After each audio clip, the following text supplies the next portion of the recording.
İşə namazının vaxtı girən kimi qılmağa çağırırlar, amma əgər gec yatırıqsa, namaza qatılmasam günah olurmu?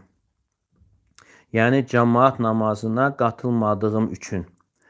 Əlbəttə ki, cəmaat qılınırsa və sonra cəmaat qılınmayacaqsa, insan günah daşıyır cəmaata qatılmadığına görə. Amma ümumi qayda olaraq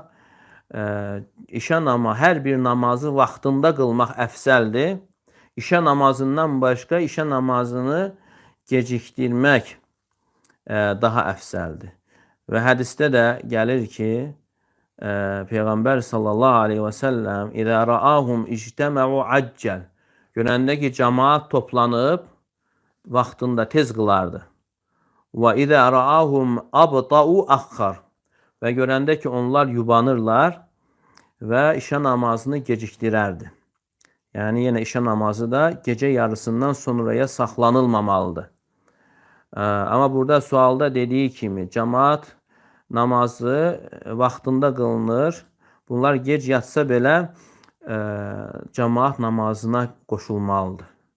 Çünki yenə başqa bir hədisdə gəlir ki, 3 nəfər olduqları halda cəmaat namazı qılmazlarsa, şeytan onlara hakim olar.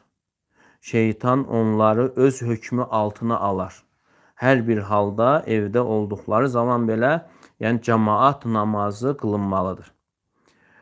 Və həmçinin digər hədisdə də Peyğəmbər sallallahu aleyhi və səlləm buyurur ki, gəlir ki, yəkrahun nəvmə qabləhə vəl-hədithə bə'dəhə, işə namazından əvvəl yatmağı xoşlamazdı və işə namazından sonra isə danışmağı xoşlamazdı.